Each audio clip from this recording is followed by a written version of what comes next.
Wraith the Oblivion is a tabletop RPG about being dead. Well, actually, it's more like a game about being really sad about being dead. It was the fourth and least successful of the original World of Darkness games from the 1990s. The most successful, of course, being a little game called Vampire the Masquerade. Wraith was, in fact, the only one of the original 5 World of Darkness IPs to get cancelled before the intended run was finished. And yet, nearly 30 years later, in 2021, Wraith the Oblivion receives a video game, a VR horror title called Afterlife. Afterlife released in a difficult spot. Most horror and VR players didn't know very much about the IP it was based on.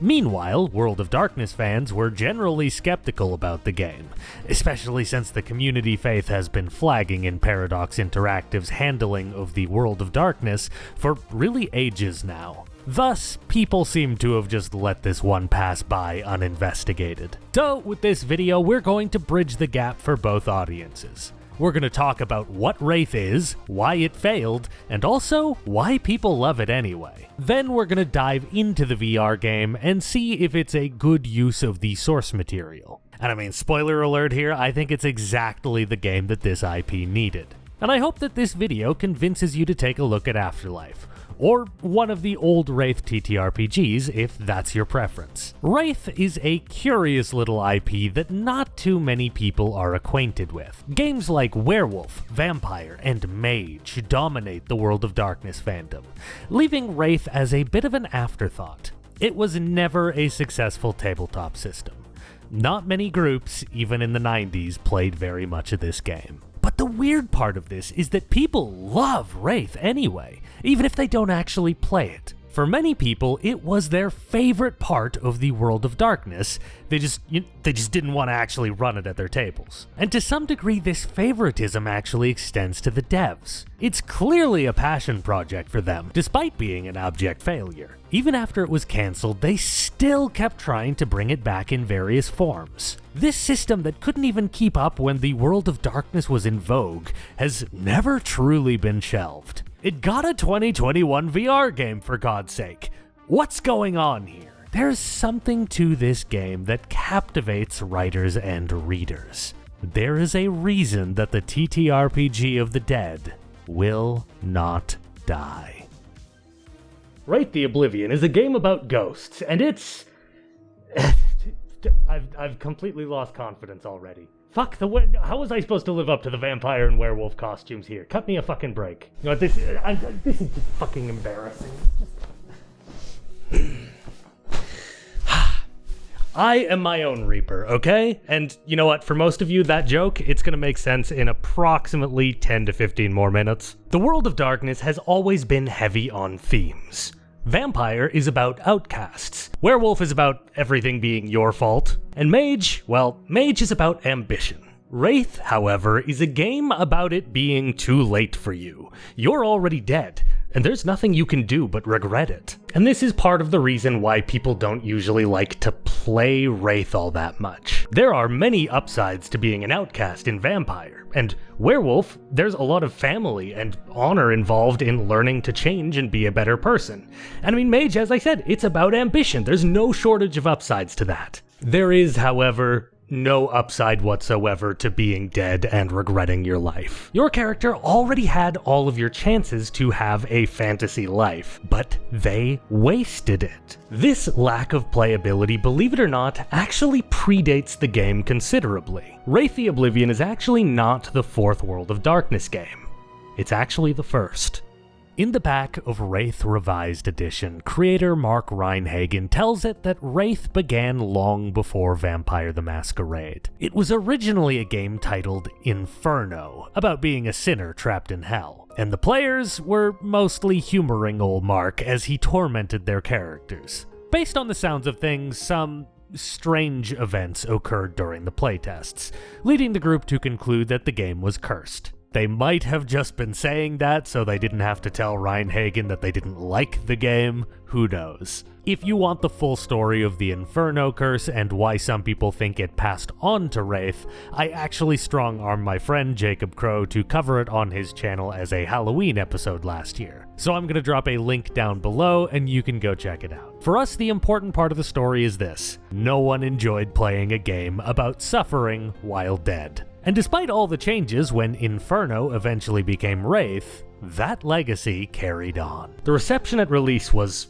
remarkable, honestly. The writers wrote the hell out of this thing, and this setting is, in many ways, it's as close to art as tabletop RPGs have ever gotten. Fans loved reading about it, but there were huge problems playing it. The fantasy being unappealing for a role-playing game was only one part of the problem. It encouraged that guy behavior through the shadow system. Its themes could be spread thin. And also, its lore had a very big identity problem that made it quite difficult to know what kind of thing they were actually going for. The writing was clearly good, but playability was an issue. Rather than fixing it, White Wolf kind of doubled down in a very weird direction, ultimately choosing to make the game even darker and largely less appealing to play. Some of you at home right now are saying, hey, I want to play a really dark game. No, you don't. Let me tell you how dark this thing got, because this all culminated in a book called Charnel Houses of Horror, where you're all playing ghosts who died in the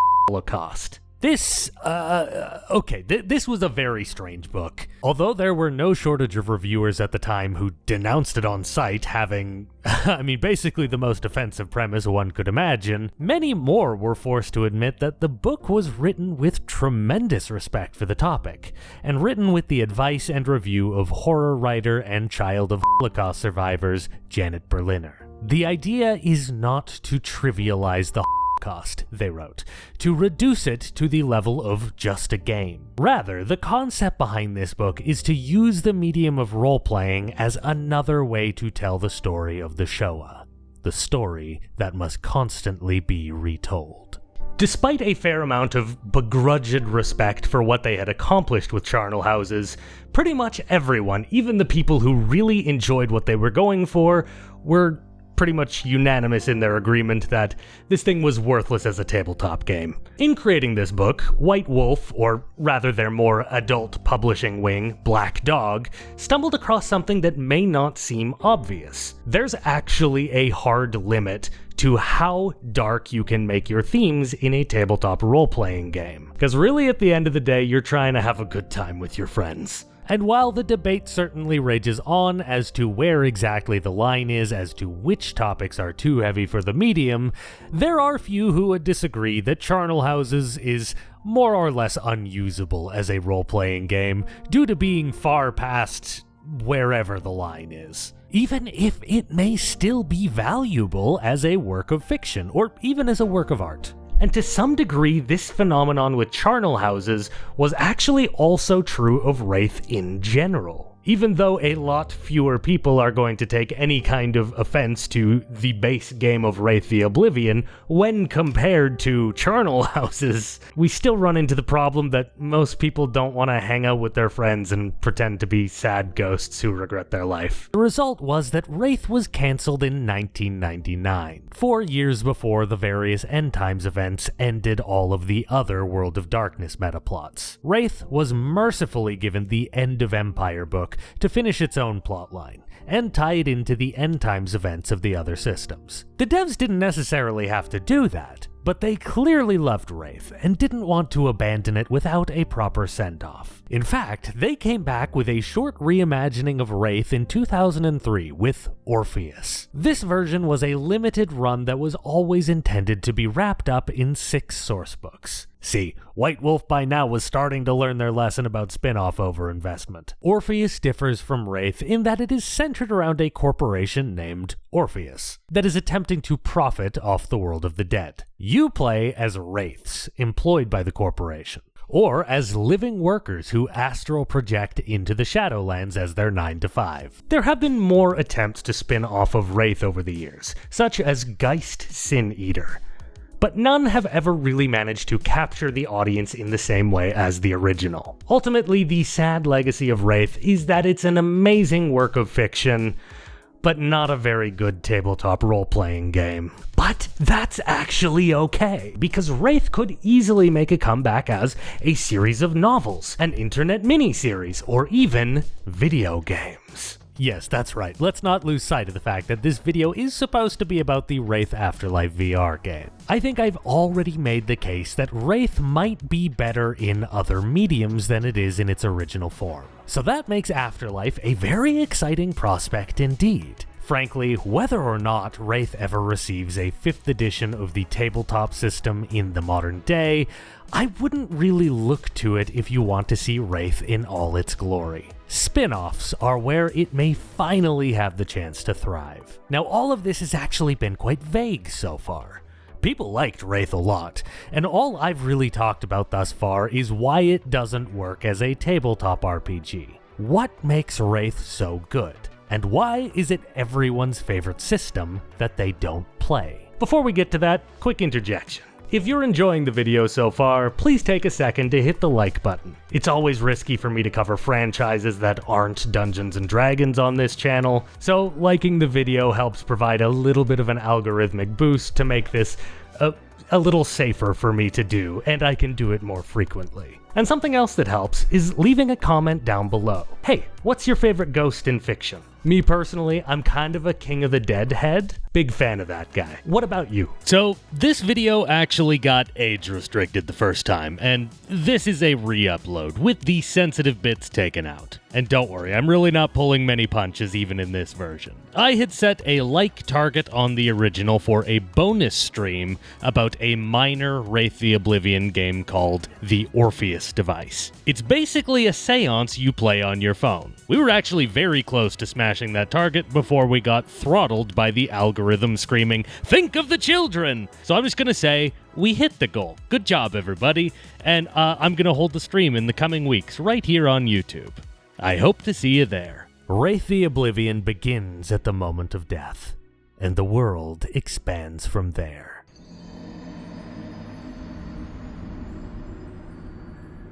So, let's suppose, my dear viewer, that you are the subject of today's Wraith story. You have died. Picture it just now. Is this a good time to die? Do you have things you still need to do, things left unsaid? Did you leave things poorly with any of your loved ones? Well, too bad. You're dead. And that's not fair.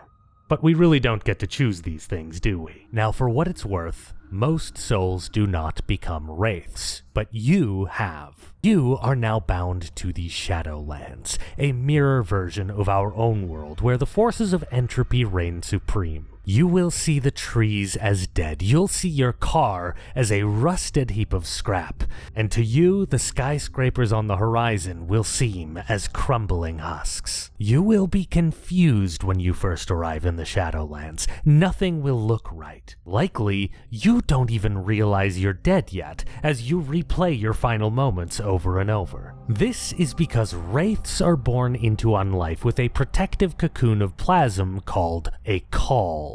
Maybe a cowl? I'm pronouncing it caul. If someone doesn't take it off of you, your confusion may fossilize and prevent you from becoming a wraith. Instead, you'll become a drone, a confused spirit reenacting its life over and over. Fortunately for you, a hand pulls the plasmic caul off of you. The wraith that did this for you is called your Reaper. Ghostly tradition sees it that the two of you are now obligated to one another. The Reaper is obligated to teach you and mentor you to survive your early time in the Shadowlands. Likewise, you owe them, and you're expected to assist them for a time. The agreement is informal. Your Reaper may simply ask a favor in return, or they might treat you like a squire or apprentice, or they might even just take you as a slave. We're gonna touch on that angle later, but for now, let's assume this. Congratulations, you're one of the lucky ones. Your Reaper is kindly and will show you the ropes and won't take too much from you in return.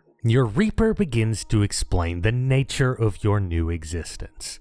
Your body isn't what it used to be. It's no longer flesh, it's corpus. An approximation of what you think you looked like, molded from plasm. In time, you might learn to change it, but most never do.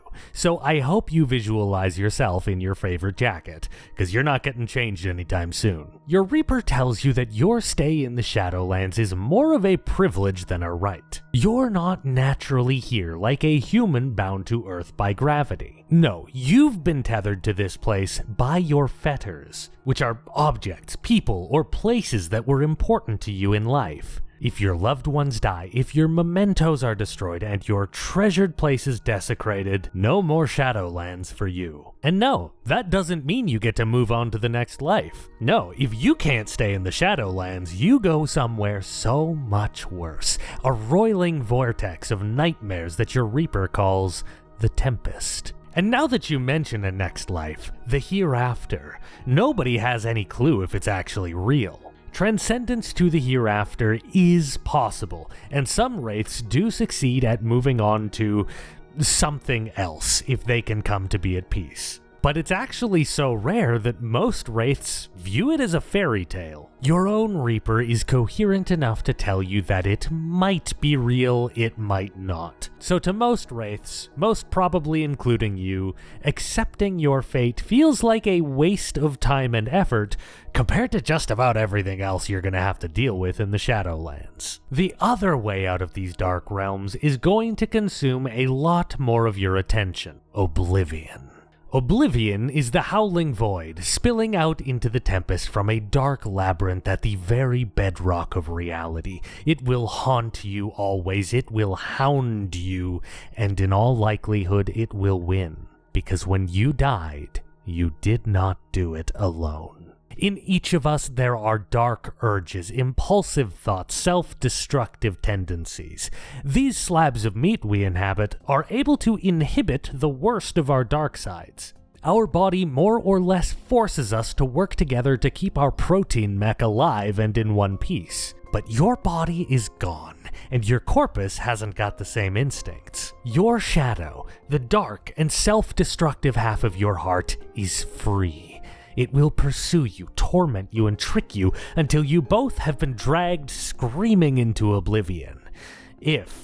When you inevitably fall, oblivion will not consume you completely, because it still needs you for now. It will put your shadow in command of your void-soaked corpus, and you shall be a wraith no longer. You will be a specter. Worse, your shadow is capable of allying with monstrous specters to try to break you. This is called a harrowing, a time when you are assaulted by the forces of oblivion from both within and without. You will likely lose touch with reality before losing touch with your own soul. In-game, a second player is chosen to actually control your shadow, and it's their job to ensure that your wraith is never free of the angst that dominates your unlife. Because that's just how it's going to be, your Reaper explains to you. You will watch your loved ones grow old, you will watch your fetters decay or be destroyed, and when that happens, you will fall into the Tempest and the slavering hordes of specters that live inside until every bright patch of your soul has crumbled away. With so few wraiths believing in transcendence, it would seem to most as though oblivion is inevitable. Wraith is a bleak and a hopeless setting, but you're not without strengths of your own. For starters, this corpus of yours is extremely durable. It regenerates quickly and easily in the presence of your fetters. You will have affinities for certain arcanoi, the ghostly magics of varying schools that you can learn and use to navigate the afterlife. You also may have relics. These are rare, and they're not going to last you your whole eternity, but they will help you in the short term. Relics are objects that were destroyed alongside you or were buried with you. They will help you in unique ways, and may even have special powers. Lastly, you have your Reaper, since you were fortunate enough to find a kind one, and perhaps in time you'll do some reaping of your own to find followers who could help you. I mentioned that wraiths have a code binding Reaper to newborn wraith, but why? What does that mean, and who made this code? Well, that's a secret that your Reaper has been kind enough to keep from you for now. Wraiths have a code, but also a society. Your Reaper's reluctant to tell you much more than that, but you're taken to a haunt to serve as your new home. A haunt is a place of tragedy and death in the mortal world. This makes it remarkably habitable to wraiths. You will feel much more human when you're there, and will be able to tangibly affect the world to a greater degree than usual. But it's also the place where you're safest from specters and maelstroms from the Tempest. Haunts vary in size, from a vast derelict hospital to a burned-out car abandoned in a ditch. Most likely, though, you're not alone here. Other wraiths will make this place home, and it's difficult to trust them because they might end up getting jittery and sell you into slavery before you can do it to them. Keep your distance though, and things will most likely stay cordial. But maybe, just maybe, you're able to build a decent partnership with a few other wraiths here. Maybe you are all reaped by the same guy, or you come together to deal with a problematic ghostly roommate in the haunt. You have now crossed the threshold from an independent wraith to becoming a part of the basic unit of wraith society. The group of you are now a circle, and with luck, this is going to be as far as you interact with the greater shadow world. In a game of Wraith the Oblivion, you are a member of a circle. It's taken a lot of luck just to make it this far. Someone had to remove your call. They needed to not be a bastard, and the haunt they sent you to had to be safe, and then you needed to have not fallen to your shadow or get run off by those who have. You have all you need in this state of things to play Wraith the Oblivion. You have a good grasp on what wraiths are, a basic understanding of their living situation, and the basic threats they face each day. Maybe you've even found a handful of wraiths who will pay you for solving problems, with strange deathly coins.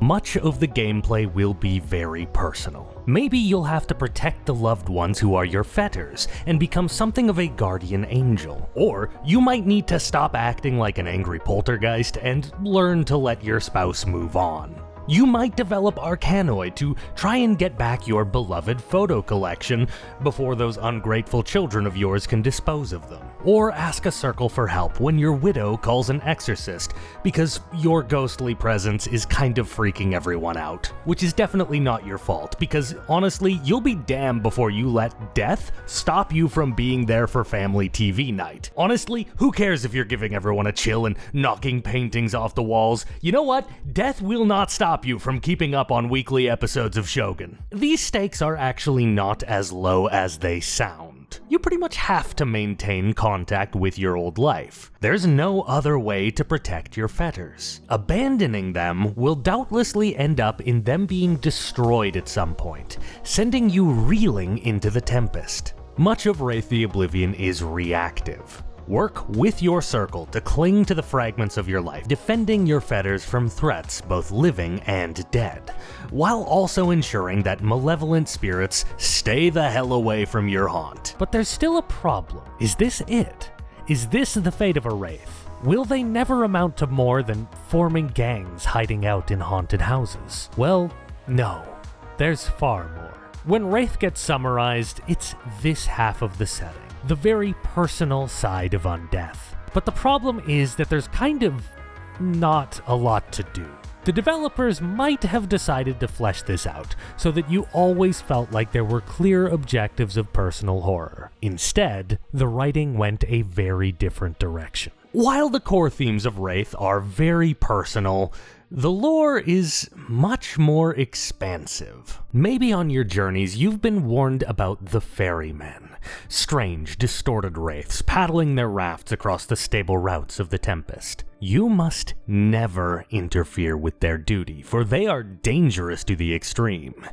Yet, so too are they needed to allow wraiths some ability to travel the Tempest, even if it's still with great risk. If you can pay the ferrymen, they might even allow you to come with them. These ferrymen are the key to the wider world of Wraith, the connection point between the huddled lonely wraiths and the vast, dark kingdoms of the unliving. Your Reaper wasn't honest with you, and that was a kindness, because what they called the traditions and custom of wraiths, those were in fact laws. You are living in a ghostly state, the dark kingdom of iron, based in the ancient city of Stygia. It was founded by Charon, the first ferryman who proclaimed himself the Emperor of the Dead. The long shadow of Stygia hangs over all the lands of the unliving. Charon has been missing for decades now, but his foul and tyrannical empire has ground ever onwards,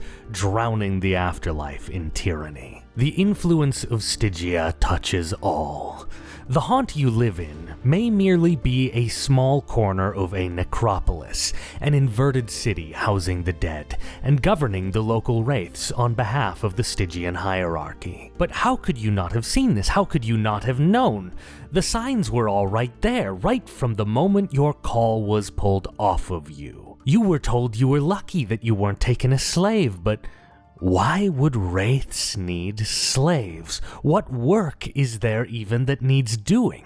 Who would they have sold you to? And whose face was printed on the strange death coins you were paid earlier? The city of Stygia stands atop a lofty isle in the Tempest, and though the ferrymen keep the paths clear that all roads shall lead to Stygia, you must never go there. A wraith who sits in a haunt and weeps that his loved ones have moved on without them is about the most privileged and coddled unlife a wraith can have. Many, perhaps most, reapers work for Stygia. Tens of thousands of wraiths have their call removed only to find themselves dragged in chains into the Stygian mines. Oh yes, this place has mines. To make a kingdom of the dead, there has always been one problem: a lack of material. The dead cannot touch, cannot take things with them. For so long, all that these dark kingdoms had were relics, but those will fade and decay with time. But in Stygia, it was discovered that the blackened substrate at the darkest depths of the labyrinth, the place just before dark oblivion, could be mined. The dark legions of Stygia descend the stairs, going ever downward, lazily providing a half-hearted defense of their charges as they are assaulted and harrowed by the powerful specters. The substrate these slaves pull from the walls is hauled back to the city, where great spires are built for the vanity of Charon's council. And when these slaves break, their minds shattered and bordering on falling to their shadow, the Legion drags them back to Stygia. Not for their safety, not so that they can recover, of course not. They are taken to the Soul Forge. Powerful wraiths with horrific arcanoi hammer these wretches into basal soul metal. This is the fate of most wraiths down here. Not oblivion, but endless toil, and eventually being reduced to slag, and being used to forge the Legion's weapons and armor and industries. And in a way, you're complicit, aren't you? What did you think those coins were made of? Didn't you wonder why they weep? So maybe now you can comprehend why you're so lucky to stew in your misery, in your safe, secluded little haunt. Because the Empire of Stygia is undergoing a foul industrial revolution, and to them, you're little more than a hunk of iron pulled from rancid soil. If you're smart, you'll stay hidden. But if you're the player of a TTRPG, I'm certain you'll have questions and feel a need to seek out answers. And if you dig deep, they are there to be found. The afterlife wasn't supposed to be like this. The Tempest didn't always rage, and Stygia didn't always loom over the dead. This all happened because Charon the Ferryman failed. But he didn't just fail, he failed you. Hi, just a cheeky little upbeat chapter break here. Just wanted to let you know that the video was actually brought to you by the patrons. Listen, hey, do you consider yourself an SRD bag? Well, head on over to the William SRD Patreon page and sign up to get amazing perks, like early access to videos,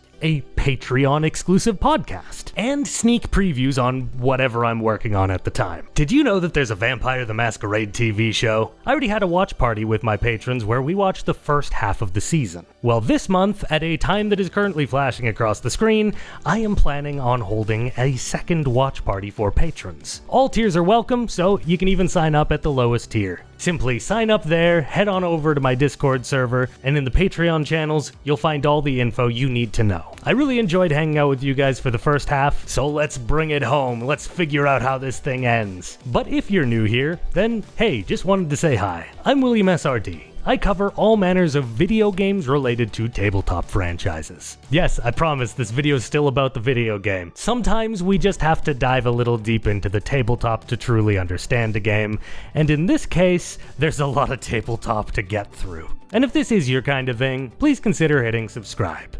And we can come together, you and I, and we can explore all the random little intersections of video games and tabletop.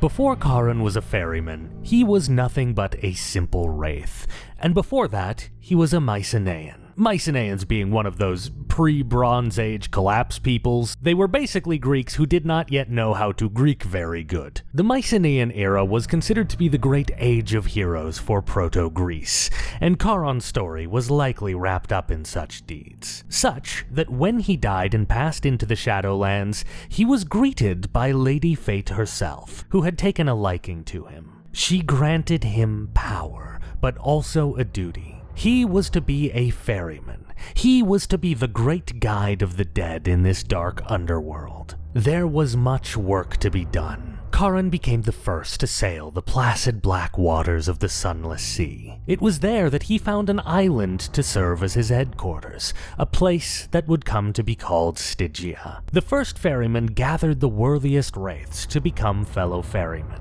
and then their whole order got to work on Lady Fate's mission. Most of the ferrymen devoted themselves to finding lost wraiths in the Shadowlands and guiding them safely to the Isle of Stygia. Other ferrymen got to the work on the other half of Charon's quest, namely, figuring out what the hell was on the other side of the Sunless Sea. You see, Stygia was simply a place to gather the dead. It wasn't where Charon was supposed to be sending them. Charon departed at some point at the behest of Lady Fate, descending down into the labyrinth that encased Oblivion. When he returned, he did so with a great wraithsmith, and the two of them began turning Stygia into a proper city in the stylings of Athens and Rome. Material was short, but the smith was talented, and they drew stones from fallen civilizations and temples. Charon called the ferryman home. He had reached the far side of the labyrinth while he was down there. He had looked at the foul void of Oblivion itself,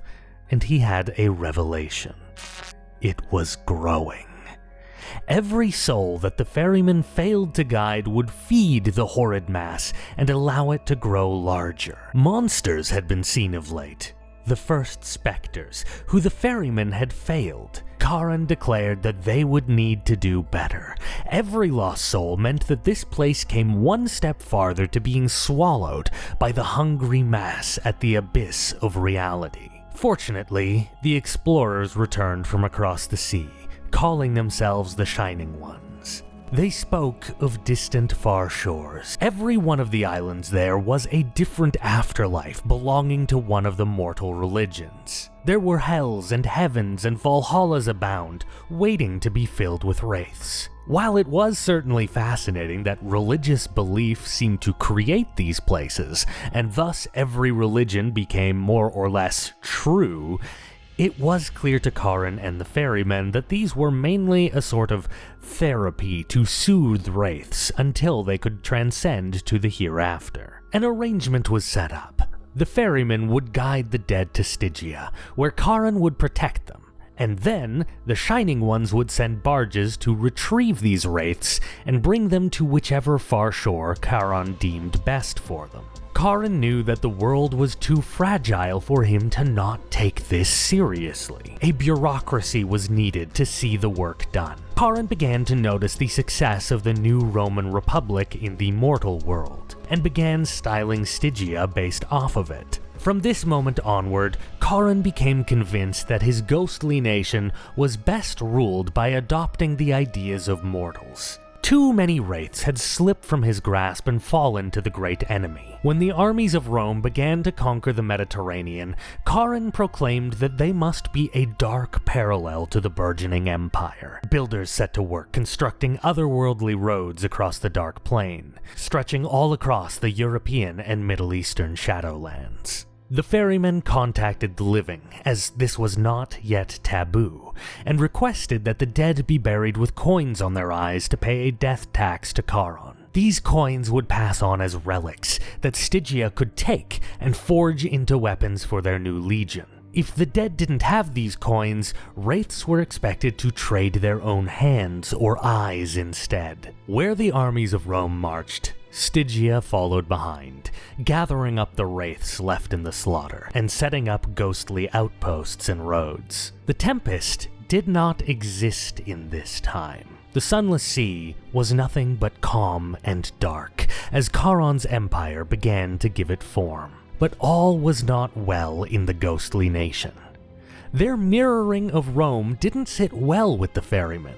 Their duty was to be guides of the dead, not to help Charon become a deathly prince. Worse, the Roman stylings of Stygia meant that the enemies of the sprawling empire of the living would instinctively rebel against its shadow in death. Soon there were tribes of ghostly Gauls, plasmic brigands, and undead Christian martyrs abound, throwing the whole order into chaos. It all came to a head when the Roman Empire fell, and the city itself was sacked. Charon's great experiment, building Stygia as a mirror kingdom, had been a disaster. Untold numbers of wraiths slipped through the cracks at an accelerated pace, and soon the first great maelstrom ripped across the afterlife. Stygia was shattered by rampaging specters, until little more remained of the Dark Empire than an ailing capital and endless roads through the void. The surviving ferryman crawled out from the wreckage and told Charon that, you know what, they played a pretty good game, but the other team just wanted it more. But at the very least, I guess we've all learned that LARPing as human empires and tying ourselves down with mortal politics is a bad idea. Well, thank the Lady Fate that we discovered this lesson early on into our history, and we can go back to normal now, yeah? And Charon said, no, I know what the real problem was. Stygia had stayed a republic, even when Rome had thrown out their senate and become a dictatorship. Democracy. That was clearly the problem here. When Charon put a dark crown atop his head and declared himself Caesar Eternal of the Dead, the ferrymen denounced him. This was not their duty. Their duty was to guide, never to rule. Charon, the first ferryman, cast his own order out from Stygia, never to be allowed to return. For their part, the ferrymen went back to work. They still brought the newly dead to Stygia, even if they no longer entered it themselves. They suspected Charon's fall to tyranny was the work of his shadow. If even the chosen of fate could succumb like this, maybe it was best for the ferrymen to find a way to solve this once and for all. They cracked a deal with Anubis, who might actually just have been a Garu werewolf who got trapped in the afterlife. World of Darkness is weird. And he taught them a ritual to split their shadows off of themselves. The shadows could not be destroyed, but they could be separated. Every ferryman, save the stubborn tyrant Charon, went through this ritual. It was a trade-off. Their shadows were now loose, independent, and malicious creatures, but at least the ferrymen were now of clear mind and judgment. The Sunless Sea had become a tempest during the Maelstrom, but it had calmed somewhat since then. For the rest of time, the pattern would emerge. Great periods of traumatic mortal death, followed by vast maelstroms breaking free of the labyrinth. And when they would recede, the Sunless Sea would be left a little more turbulent than before. Charon decreed the Code of the Dead. Wraiths must not interfere with the living as they had done in the past. He decreed that Stygia had rightful ownership of all the newly dead, and that any Reaper who removes an infant Wraith's call had a duty to keep them safe, but they were entitled to extract payments from their charges if they wished, just as the ferryman had. Every Wraith, Charon concluded, could now essentially be a ferryman and guide souls to his city. This did not work well at all, and Stygian attempts to keep up with the arrivals of the newly dead failed en masse. But despite Charon's failure to protect the wider afterlife, Charon's autocratic rule did end up stabilizing Stygia. As the maelstroms of the Crusades and the Black Death ripped the underworld apart, Stygia held strong. Charon's knights fighting to keep the specters at bay. The Sunless Sea had begun to transform into the Howling Tempest, but the stable roads carved out in Roman times held fast. But soon, something else would happen that would change the dynamic once more. Charon's spies and emissaries returned from surveilling the far shores. The Shining Ones had grown corrupt and overcome by their shadows. The great barges carrying the dead from Stygia wouldn't go to paradise or to perdition as planned. They would simply be herded into vaults and buried for all time, while the Shining Ones above lived as gods and warred upon one another. Furious that the Shining Ones had failed in their mission to allow the dead a chance to transcend, Charon declared that the dead would no longer cross the Shining Sea. He ordered that the entire concept of transcendence was now heresy. He would gather every Wraith across the breadth of the afterlife and drag them to his city. Here, they would be his eternal servants. Here, he could keep them safe from oblivion. The colonial era had begun in the mortal world, and Stygia took part, establishing colonies in every major city in the Western world that would come to be called necropoli. He made devastating war against the other Dark Kingdoms, seeking to finally rule all mortal dead as he proclaimed long ago. Many wars were fought against the African, Asian, and Mesoamerican lands of the dead. The final piece of the awful puzzle of what Stygia would become began with the Triangle Trade. As Stygia was flooded with the dead he had captured, Charon began trying to put them to work en masse, taking them as slaves. Many were thrown into a moat surrounding the city, forced for all eternity to serve as a demented psychic barrier from the howling tempest beyond Stygia's harbor. The rest were sent, accompanied by the legions, down into the labyrinth, to carve stone from the very depths of reality itself. Despite what Charon told himself, his legion barely lifted a finger to stop the specters down there from carrying slaves in their millions off into oblivion. And even those unfortunates who managed to survive the toil down there were not free. When they were no longer useful, the thralls would be dragged to the dark foundries of Stygia, and their souls hammered into weapons, coins, or industrial goods. The actions of Charon did nothing but accelerate the suffering of those he was meant to protect, and accelerate the expansion of oblivion. But Charon, near mad with power, had his detractors mulched and forged into accursed railroads, battleships, and bomber craft. When World War I raged, Stygia was unharmed, a foul industrial fortress that kept the specters away with weapons the underworld could no longer comprehend. As millions died in the trenches, the shell-shocked wraiths born from the devastation were loaded into ghostly trains and carted off to the mines to toil away the eternities. The Sunless Sea was now little more than a small region of the roiling tempest, the Stygian roads now offering no more shelter than a shaded avenue in a hurricane. Specters were everywhere, hounding the Shadowlands and the newly dead even on the calmest of days. Oblivion was nearing victory. And then came World War II. Now, we may remember that the ferrymen, way back after the Roman Empire fell, had divested themselves of their shadows, but Charon did not. Now, it's unclear exactly when he had this realization, but I presume it was probably after Kharon sent a fleet of ironclad battleships built from the screaming souls of those he was supposed to protect, and start carting away all those sweet souls killed in the Pacific Theater to go to his mines.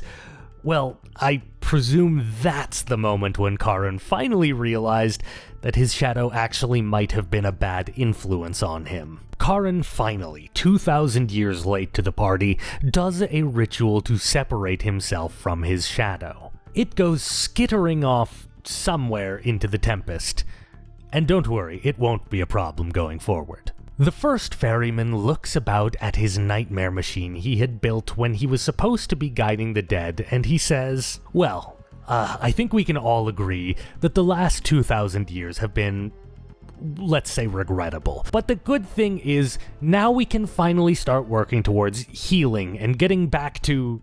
Sorry, what's that? America is attempting to do what with the atom? The deaths caused by the bombings of Hiroshima and Nagasaki tore a hole through the labyrinth itself and allowed a creature from before time to pull itself up. This colossal never-born creature was fused with Kharon's own shadow to form the true stuff of nightmares. Ghost Godzilla. It was Ghost Godzilla. I'm actually not joking. And this great spectral kaiju began wading through the ocean to begin a rampage in Stygia itself. Now, I wish I could tell you that Kharon did one last bastard thing and forced the Soul Forges to build him a giant ghost robot, but that is not what happened. Instead, Kharon finally took responsibility for all the crap he's put the world through, and he fights the creature in the Bay of Sorrows, armed with nothing but his scythe. It was a colossal battle that only ended when a whirlpool consumed both combatants. Kharon has not been seen since, and Stygia has limped on since that day.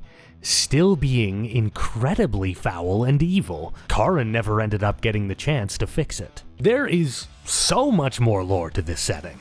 Heretic factions, the fact that the Asian Emperor of the Dead is maybe the chaddest character in the entire world of darkness, or the existence of a faction that dives into the labyrinth to fight specters, and they call themselves the Doomslayers. Or better, this goes deeper than that because there's a sub-faction of the Doomslayers called, I shit you not, the Helldivers. But I am probably overstaying my mandate a little if I go too much farther. I bothered to outline a lot more lore than I usually do, and all of this is so that you can properly understand what Wraith the Oblivion is. For games like Vampire and Werewolf, it's pretty easy to figure it out at a glance. But upon hearing about the sad ghost game, you may not realize how fucking bonkers it is. And all of this extended giant world, it's a big part of why people love Wraith so much. Unfortunately, all of this cool backstory very much undercuts the core themes of Wraith. Wraith is a game of personal horror, a game where you're a sad ghost trying to accept your own death. But it's also a game where Kharon the ferryman of Greek mythology becomes Roman emperor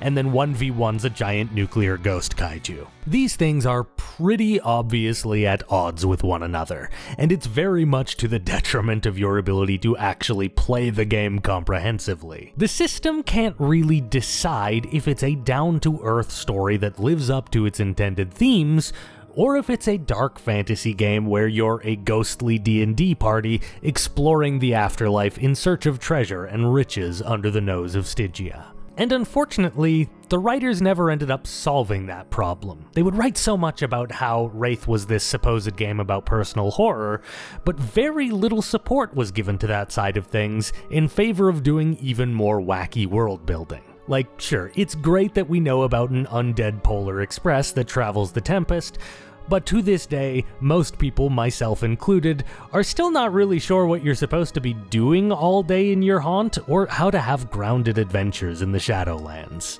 Wraith isn't a game, it's two.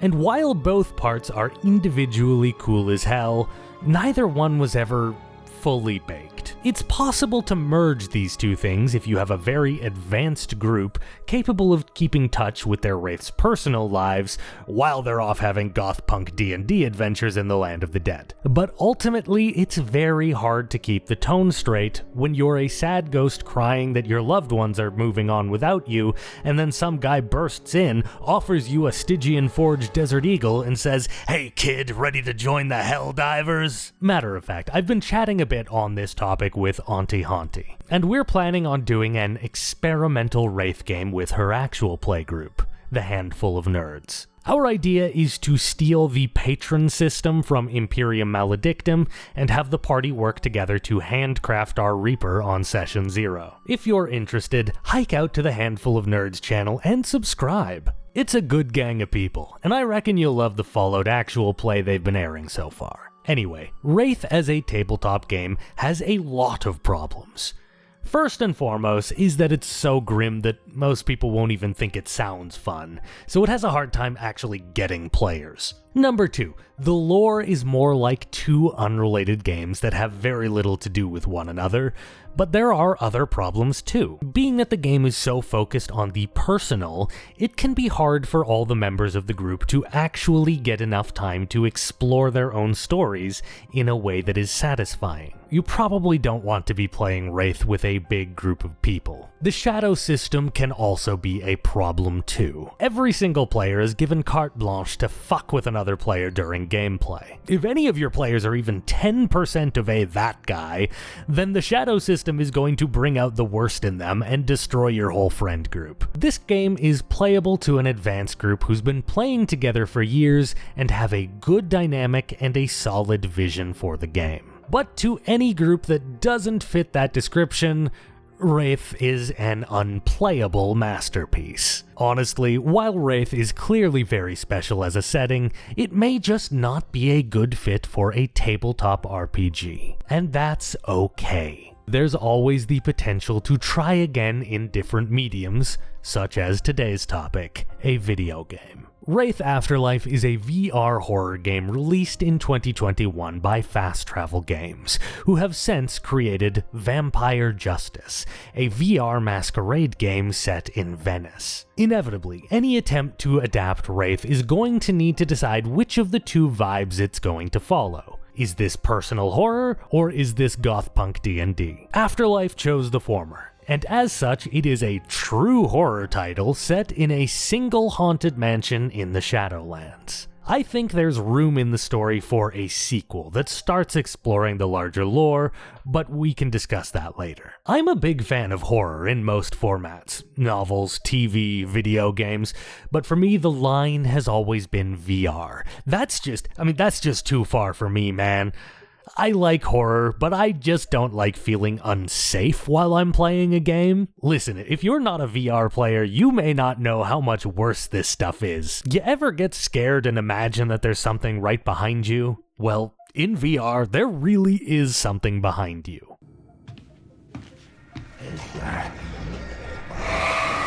See, this is a clip of me desperately trying to close the game and remove my headset. Wraith Afterlife properly fucked me up. You will doubtlessly see a number of reviews around the internet claiming that this game is boring and not scary. Well, the thing is that Afterlife is a bit of a slow burn, and the first hour or two doesn't have all that many spooks. Most reviewers who make it to the part of the game where specters start showing up will rather quickly change their tune. Wraith is, by most accounts, one of the scarier VR titles out there. Horror is obviously subjective, so I'm certain there will be a number of commenters saying, "Hey, it couldn't be me, I ain't afraid of no ghosts."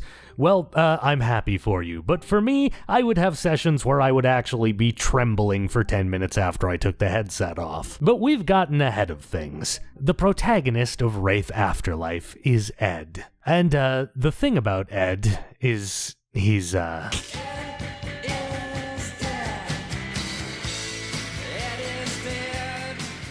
We awaken on a cliff road. You may notice immediately that this game omits the call and reapers.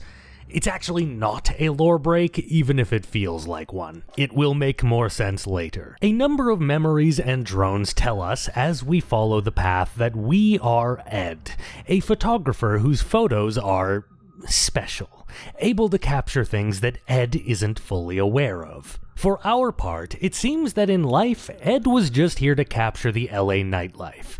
It's implied that Ed had come to the City of Angels in hopes of making it big as a celebrity photographer. At the end of the road is a massive mansion that we arrive at with Ed's wife, Rachel. Inside we see the drones of a few key figures. Alan Vincent is an old movie star. Tom Shepard is a gallery curator that Ed has history with, and then there is Meadow, a psychic medium here to hold a seance for the owner of the mansion. The ailing billionaire banker turned movie producer, Howard Barclay. Rachel and Ed are here as Barclay wants us to photograph the seance and capture any ghostly phenomenon. We soon stumble across some of Ed's photos hanging on the walls in the foyer. As a wraith, it's much easier to see what Ed couldn't in life. Dude's photos were haunted as all hell. A sinister voice in our head directs us to come find him, and introduces us to the main navigational tool in the game. Our arm works as a dowsing rod, and it's actually a bit clumsy, to be honest. It's very easy to get stuck in this game and not know what to do next. Anyway, on our way to find the voice in our head, we pretty quickly find out that Meadow is pocketing everything from the billionaire's house that she can. We stumble across the image of a woman, Cassandra, from long before our seance. A starlet from one of Barclay's movies. She's thrilled to be invited to what seems to be a celebrity party. A little farther up, we find a younger Alan Vincent discussing their intentions with this bright-eyed woman. They take the discussion to Barclay's office, so we have to go key hunting for a way in. We stumble across our first specter, the least threatening of the bunch. Now, worth noting, all of the specters have their own lore that can be uncovered through notes and stuff. They're all terrifying, and they've all got a history with Barclay. I'm not going to go over them and who they are in this video, beyond saying that Barclay is responsible for creating each of them. I'm hoping that by leaving just a little bit of the mystery intact, I can convince a few of you to try the game out. Hey, as I said earlier, this is the second version of this video, because the first one got age restricted, and this was probably one of the parts that did it. Specifically, this specter and one other section. So I'm erasing this specter from the entire video. Who the fuck is he? I can't tell you. I tried. I really did, but it's out of my hands now. Anyway, whoever this specter is, he is terrifyingly close to you, and you have to input a key code while this motherfucker is gurgling in your ear like a foot behind you. It's so uncomfortable. Wraith really knows the horror of proximity in VR, and of having something scary being behind you. The security code opens a door to a staircase leading elsewhere in the mansion. This becomes the very first hint of what will become clear as the game progresses, namely the fact that Barclay's mansion is a really well-designed location, in that school of old-school Capcom horror titles. It's not that big as a location, but it's extremely deep and complex. You'll constantly be doubling back to hidden areas and locked doors throughout the game as you gain more keys and more powers. There are plenty of phenomenon that just don't make sense on first pass, but they will when you have more tools at your disposal. At the top of the stairs, we find the seance room, and our worse half. Ed's shadow greets us. What's the matter? Don't you recognize yourself? You feel it too, don't you? Like your speech, right down the center. I don't like it any more than you do. Honestly, if I'd known that this would happen when I died, I wouldn't have fought so hard to stick around. He doesn't tell Ed exactly what he is, but he states that the two of them are now trapped together in the mansion, and they'll have to work together to get out. He insists that for now, we should just try and figure out how the hell we even died. We find Ed's old camera.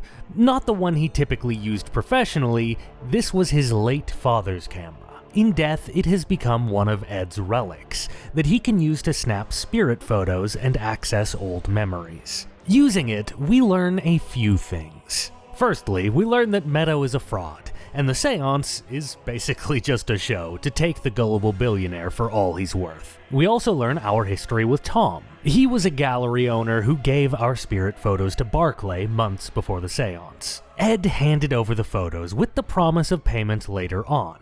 But Barclay, cheap and malignant bastard that he is, stiffed us, despite clearly having the money. As the game goes on, I get more and more convinced that Meadow has the right idea. Afterwards, we take a spirit photo of the seance. Somehow, despite the fraud medium's intention, the seance clearly brought forth something. But what that thing is very much unclear. Our shadow promptly says, you know what, fuck this, let's just leave, and honestly, I hate to say it, but he's got good instincts here. We head towards the garden to see if we can hop the fence. On the way, we're forced to do something awful. Willingly enter a pitch black room. Look, you can see through body language alone that my entire being rejected this challenge. To make matters worse, there's something in the dark here with us, and isn't that just awful? The end of the room contains Ed's second relic, his father's old camera flash. We can use it as a flashlight, a way to burn roots, or even stun specters. Once we're in the garden, the game finally starts to become itself. This is the section that most of the reviewers don't make it to. We hear the creature in the garden shuffling about, and weeping about the cold, long before we see her. And soon, we catch a glimpse of her in the distance, shuffling and shivering up ahead. Fortunately, we soon reach the exit to the mansion, but something holds us back. The mansion won't let us leave. This time, the Spectre, which the devs have labeled the sad cinematographer, is shambling all over, and we're forced to remember that Wraith Afterlife is supposed to be a stealth game. And I gotta say, the game makes sneaking to be an absolute terror. It's always terrifying, and it never feels fair. Okay, finally free. No!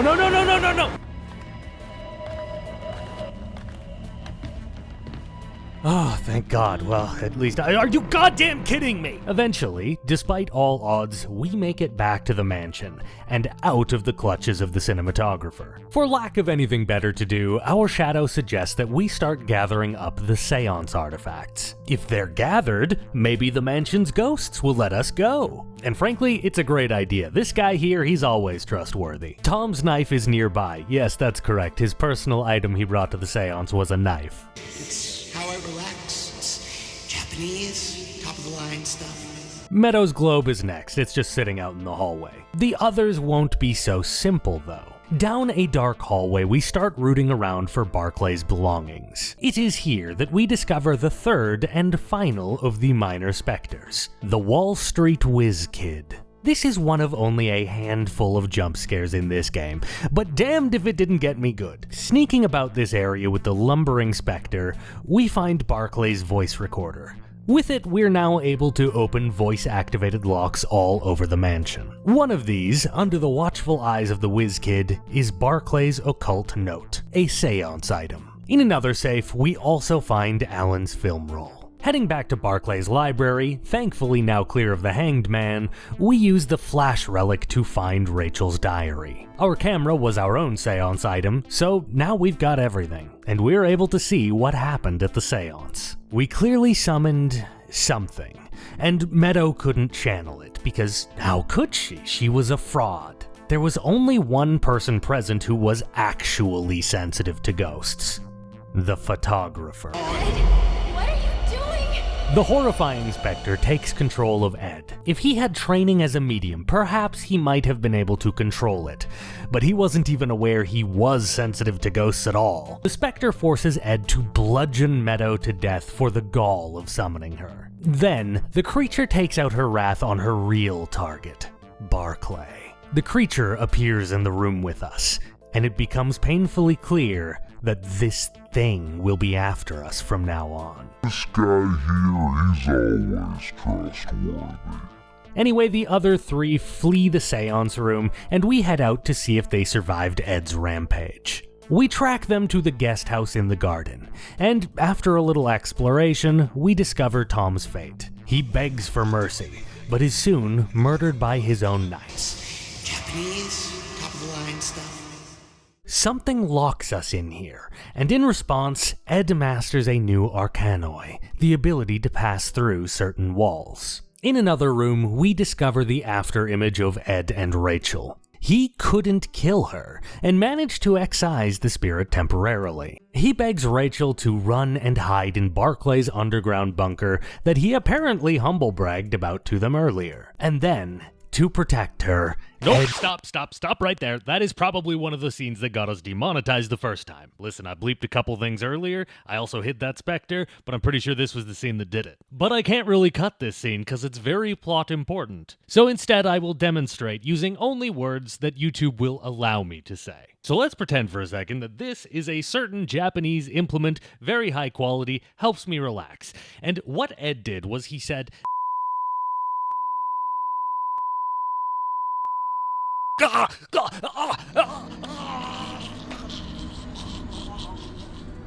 we try to leave, but Cassandra's power locks us in and traps us in pitch darkness. And worse, we're not alone in the guest house any longer. She's here. Cassandra, the broken woman, always watching you in the dark.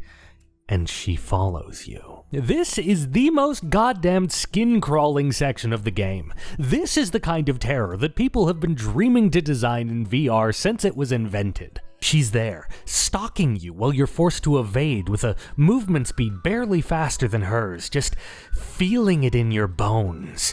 That she's always there, she could be anywhere. And usually, she is.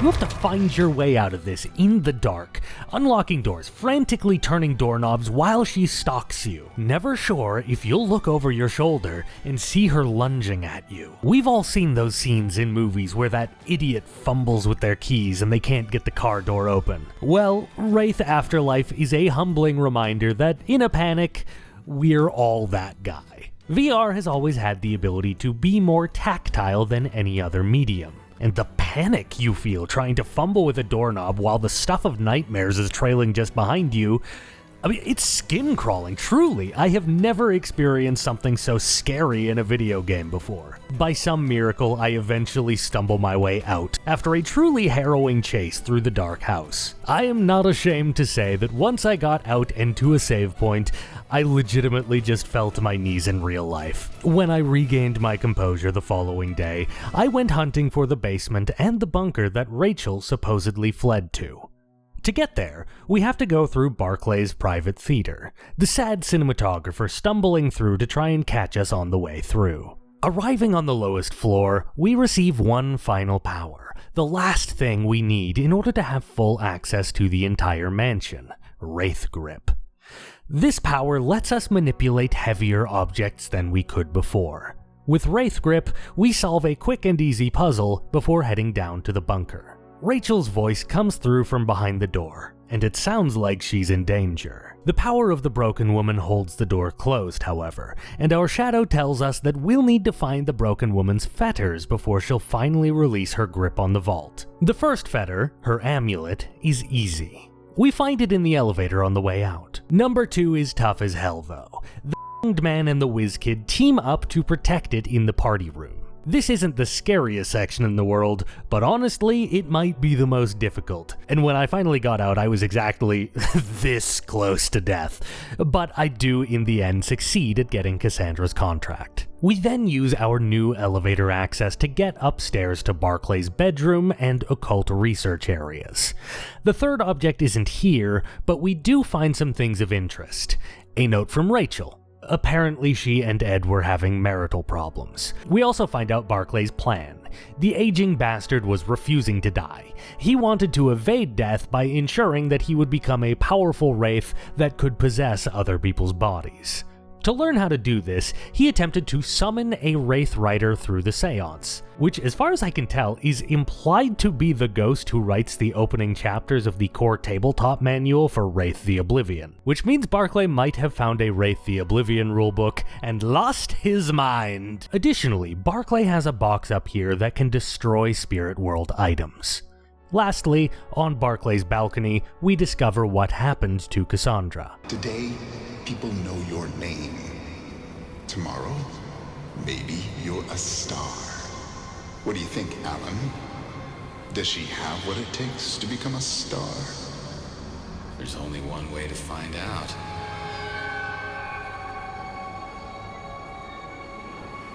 Howard, don't! Stop being such a bitch. Now come over here. What the fuck? We double back to the garden to see where she fell, and find out that she was alive at the bottom. Please.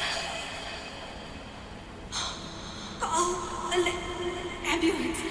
Barclay blackmails Alan into helping him cover up the incident, instead of calling an ambulance as Alan wanted. We're directed to the pool house where Alan is staying. We find the third fetter, a prop from Cassandra's movie, and witness the moment when Ed killed the aged movie star. We make it to the basement, and with her fetters as payment, the broken woman allows us to enter the bunker. Inside, we find a note that makes no sense. Rachel had broken up with Ed. His obsession with trying to make it in LA had destroyed their marriage and left them both destitute. She wishes us well selling our soul to Barclay, and tells us that she won't be there when Ed gets back. In the heart of the vault, we find a grave. Barclay and Alan buried Cassandra's broken body alive, while she begged for mercy. It's then that our shadow comes clean. Rachel was never here. Come on, Ed. Not even you can be that delusional. She left you weeks before the seance. And in case you hadn't noticed, we're all dead. The shadow put this in Ed's brain, made him imagine things that weren't there. When Ed finished the rampage, the broken woman let him go. Ed didn't call the police or Rachel or anyone. He just... The shadow tells us that it's done playing with Ed. Bye-bye, Ed. See you in Oblivion. It was nice knowing you.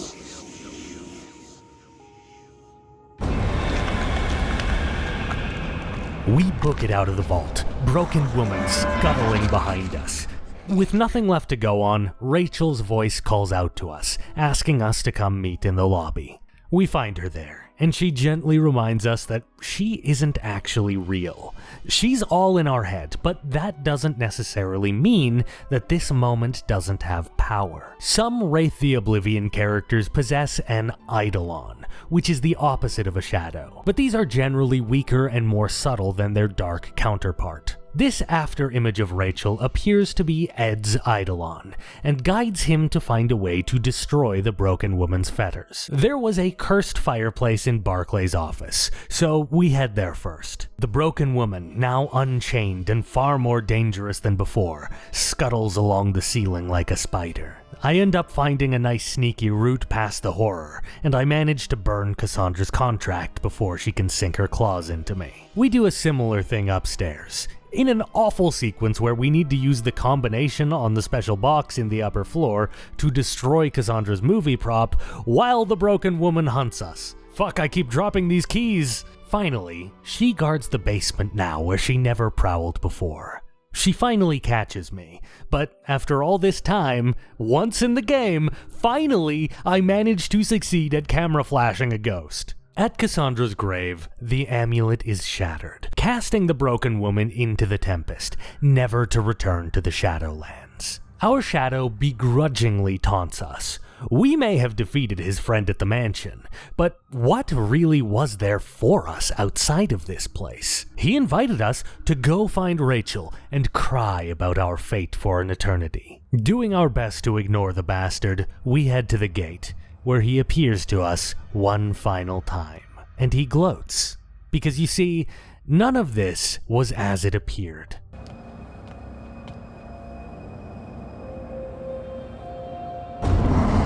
Really, Ed?